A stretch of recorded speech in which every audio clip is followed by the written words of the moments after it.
मी आदित्य सरांना विनंती करते त्यांनी या कार्यक्रमाबद्दल 2 शब्द बोलावे।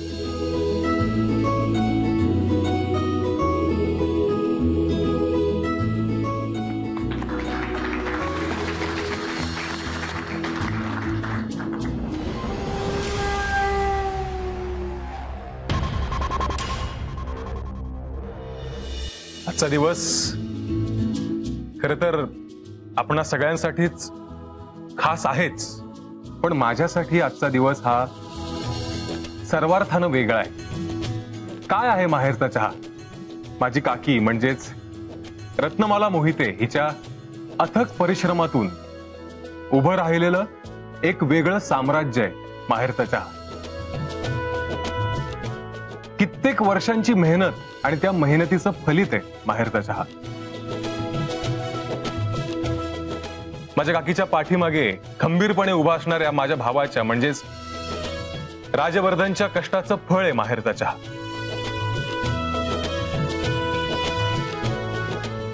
खरं तर आज मी इथे त्याच्या जागी उभा राहून बोलतोय, पण मला त्याचा अभिमान वाटतो।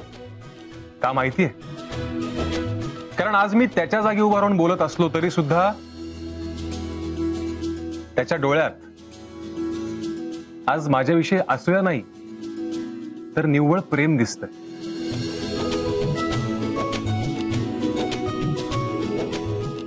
आणि हेच निस्वार्थी प्रेम म्हणजे आपला हा माहेरचा चहा।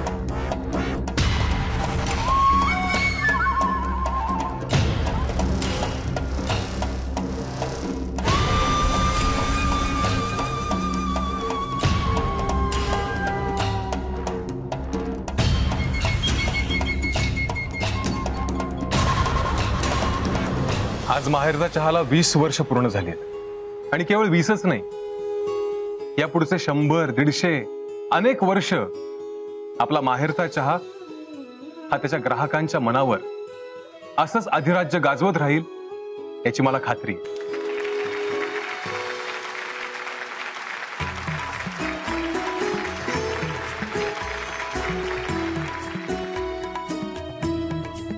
मी आता रत्नमाला मॅडमना विनंती करते त्यांनी त्यांचं मनोगत व्यक्त करावं।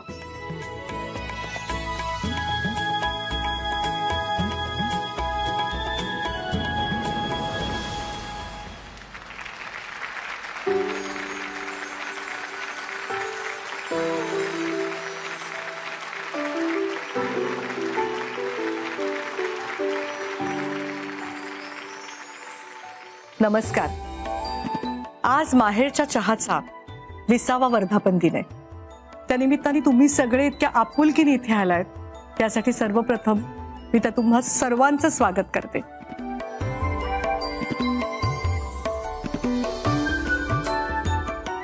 वीस वर्ष झाली एका छोट्याशा टपरीतून माहेरच्या चहाच्या व्यवसायाला मी सुरुवात केली आणि आज त्याचा एवढा मोठा वटवृक्ष झाला।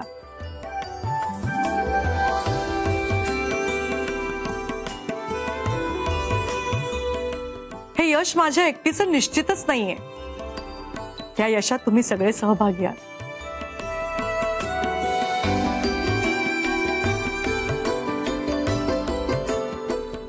त्यामुळे त्या छोट्याशा टपरीवरती माझ्या हातचा पहिला चहा पिणाऱ्या माणसापासून आजपर्यंत माहेरच्या चहाचा आस्वाद घेणाऱ्या प्रत्येकाचे मी आभार मानते आणि त्यांना खरंच मनापासून धन्यवाद देते।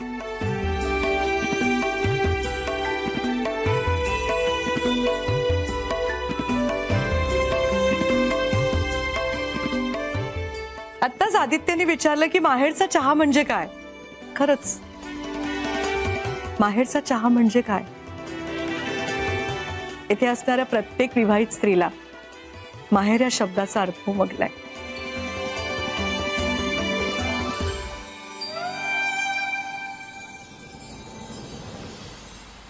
मी सगळ्या पतींना विनंती करते की घरी गेल्यावरती एकदा तरी आयुष्यात आपल्या पत्नीला विचारा, माहेर हा शब्द उच्चारताना तुझ्या मनात नेमकं काय येतं. त्यांनाही माहेर या शब्दाचा अर्थ उमगेल.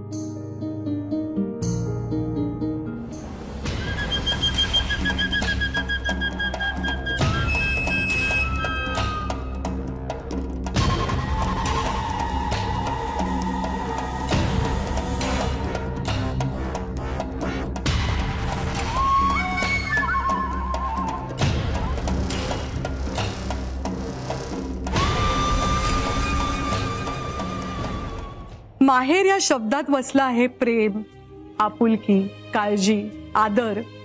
माहेर या शब्दाला ना मायेची ऊब आहे. पिता जसा छतासारखा आधार देतो ना, त्या आधाराची भावना आहे, भावंडांचा स्नेह आहे.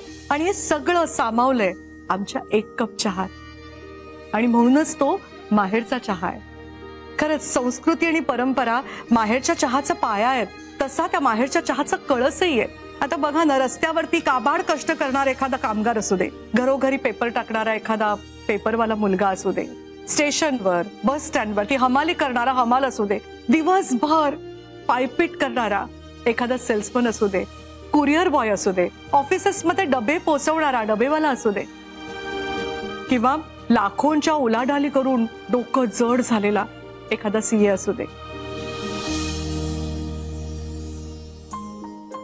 एअर कंडिशन केबिन मध्ये बसलेला बॉस असू दे किंवा नोकर वर्ग असू दे, या सगळ्यांसाठी माहेरच्या चहाच्या एक कप चहात सारखंच समाधान आहे. त्यांचा सारखा श्रमपरिहार होतो. या सगळ्यांसाठी माहेरचा चहा सारखाच आहे. आणि म्हणूनच माहेरच्या चहासाठी सुद्धा हे सगळे सारखेच आहे. या आपुलकीमुळे चहात जो गोडवा निर्माण झालाय ना, तो कुठल्याही गुळापेक्षा किंवा साखरेपेक्षा सुद्धा जास्त गोड आहे. उद्या मी इथे असेल नसेल, माहेरचा चहा असाच सगळ्यांना आपुलकी वाटत राहील, सगळ्यांचा श्रमपरिहार करत राहील. त्यातला गोडवा असाच टिकून राहावं हीच माझी ईश्वराचरणी प्रार्थना.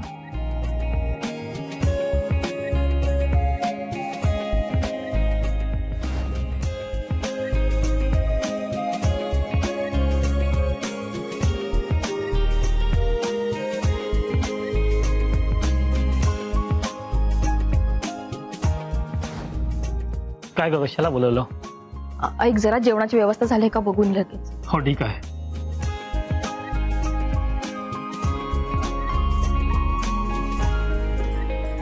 किती बोलतीये ही बाई. हिची बोलती बंद करणार होतात ना तुम्ही? कधी फुटणार आहे तुमचा बॉम्ब? गप्प बस, लवकरच फुटेल बॉम्ब, बघत राहा. आजपर्यंत तुम्ही माहेरच्या चहाला जी आपुलकी दाखवली, जे प्रेम दिलं, ते असंच राहू दे हीच माझी तुम्हा सगळ्यांकडे प्रार्थना.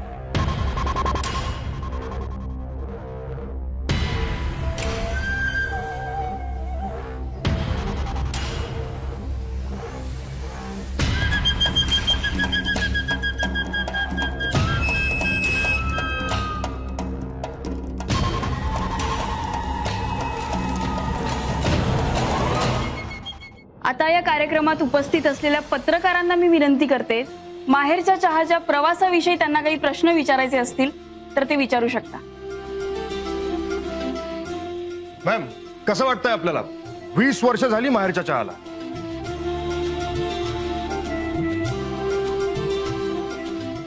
खरं सांगू, खूप समाधान वाटतं आणि अतिशय आनंदही वाटतोय.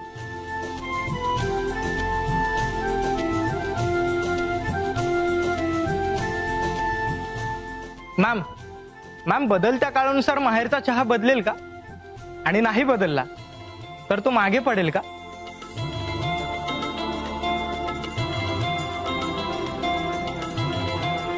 खरं तर तर ना काळ किती बदलला तरी मूळ भावना कधीही बदलत नाही. म्हणजे प्रेम आणि आपुलकी काळ बदलला तरी तशीच राहते ना. आणि जोपर्यंत प्रेम आणि आपुलकी आहे तोपर्यंत माहेरचा चहा असेल.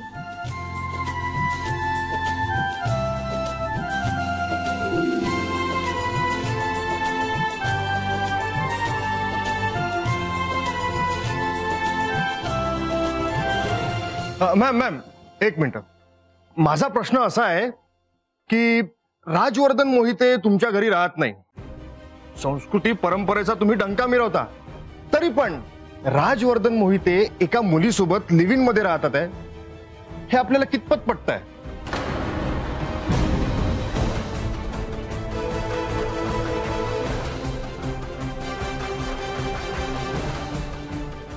आणि एवढंच नाही तर ती मुलगी तुमच्या ऑफिस मध्ये काम करते हे सुद्धा आम्हाला कळलंय.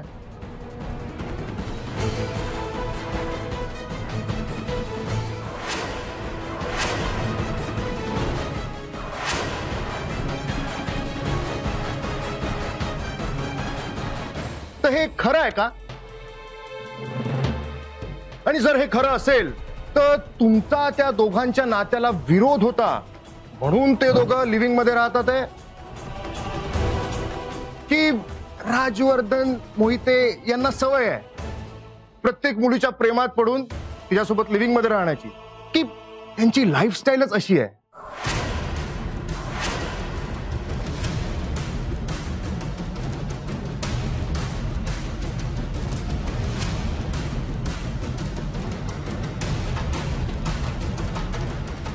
म्हणजे कपात देशाला संस्कारांचा संदेश देणारे माहेरच्या चहाच्या सर्वेसर्वा रत्नमाला मोहिते संस्कृती आणि परंपरा स्वतःच्याच घरी टिकवू शकला नाही असा याचा अर्थ होत नाही का?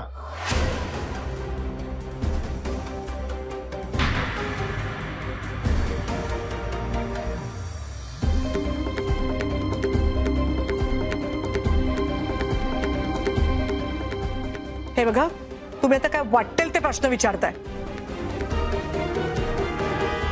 कुठे काय बोलावं हे कळतंय का तुम्हाला?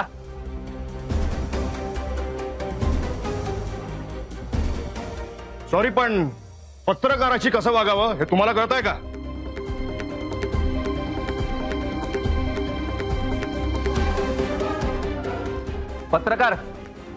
पत्रकार झालात म्हणून कुठेही काही बोलण्याची लिबर्टी मिळते का तुम्हाला?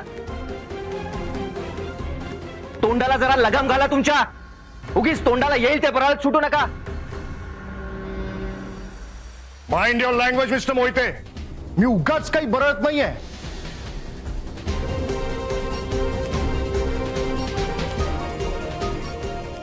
प्रूफ्स आहेत माझ्याकडे.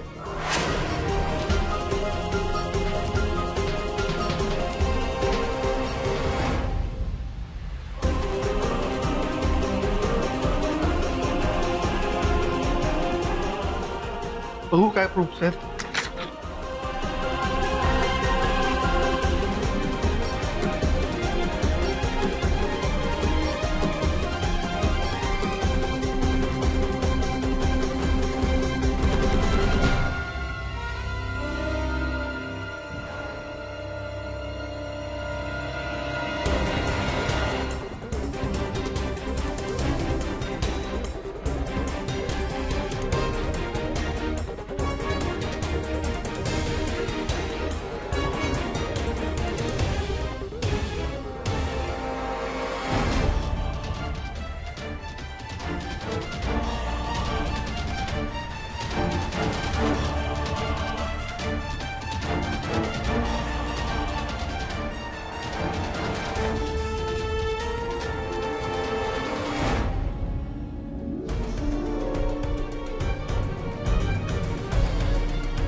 खोटं आहे सगळं.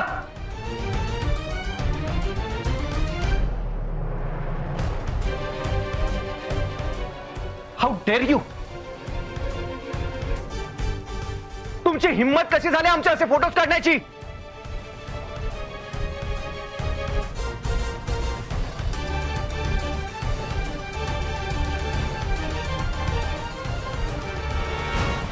हो, तर सत्य आहे तर हे. खरंच तुमचं लिव्ह इन रिलेशनशिप आहे का?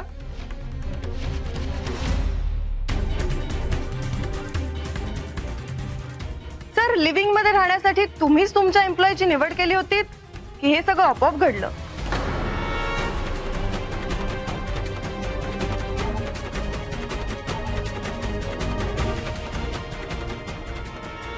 अरे आता इथेच आहे.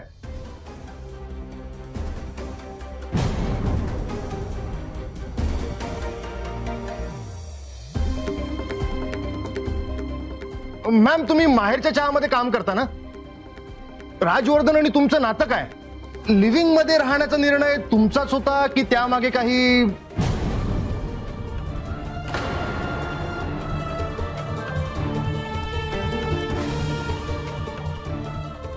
हो मॅडम, तुमच्या घरच्यांना या गोष्टीची कल्पना आहे का?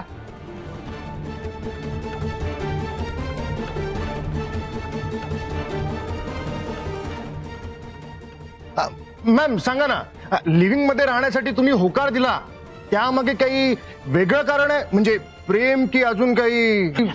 तुझी हिम्मत कशी झाली असं बोलण्याची? हिम्मत कशी झाली?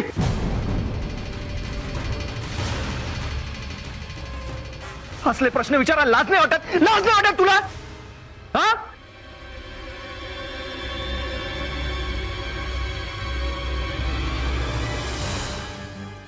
प्रश्नच कसे विचारू शकतोस तू? राज थांब.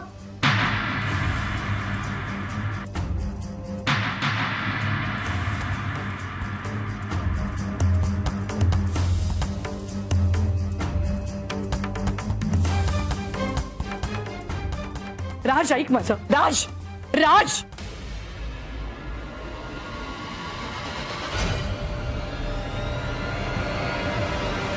राज त्या मुलीबरोबर फ्लॅट शेअर करतो म्हणजे त्यांच्यात काहीतरी नातं असलं पाहिजे. असा निष्कर्ष कसा काय काढलात तुम्ही?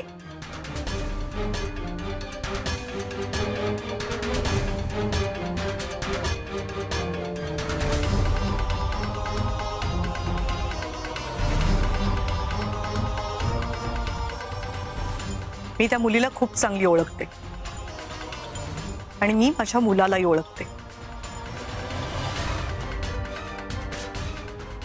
माझा माझ्या संस्कारांवरती पूर्ण विश्वास आहे आणि म्हणूनच माझा माझ्या मुलावरही विश्वास आहे.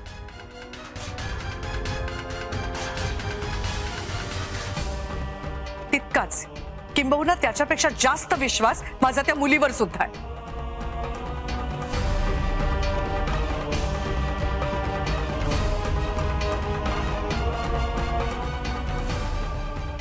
आणि काय आहे, बातमीदार आहात ना तुम्ही? तुमच्या सूत्रांनी तुम्हाला जरा थोडी चुकीची बातमी दिली. पुढच्या वेळेला ना तुमचा सोर्स नीट तपासून पहा. तो फ्लॅट त्या मुलीच्या मैत्रिणीचा आहे.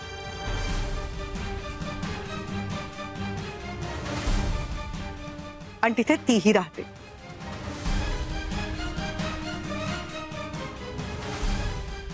तीन सज्ञान व्यक्तींनी एक फ्लॅट शेअर करून राहावं की नाही हा त्यांचा वैयक्तिक प्रश्न आहे आणि त्याच्यात लुडबुड करायचा कोणालाही अधिकार नाही, तुम्हाला सुद्धा.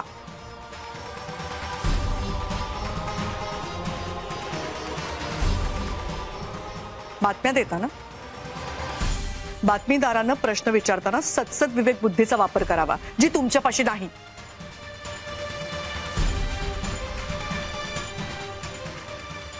बातम्या देणं तुमचा व्यवसाय मान्य आहे मला, पण त्या बातम्या मिळवा. खोट्या बातम्या करून विकू नका.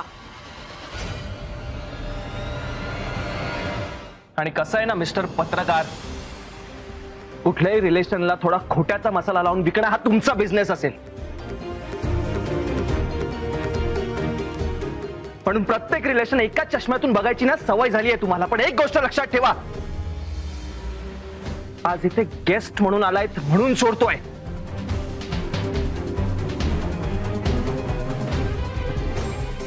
पुन्हा जर असं काही उलट सुलट बोललात ना तर परिणाम वाईट होतील ना, वाईट होतील. धमकी देता? वॉर्न करतो, धमकी समजून उद्याच्या पेपरमध्ये छापाला न्यूज मिळाली ना, कॉंग्रॅच्युलेशन्स त्याबद्दल. तुम्हाला तुमच्या प्रश्नांची उत्तरं मिळाली, आता तुम्ही जाऊ शकता. याचे वाईट परिणाम भोगावे लागतील माहेरच्या चहाला. बच्चू, हो ताई, चला बाहेर चला. चला.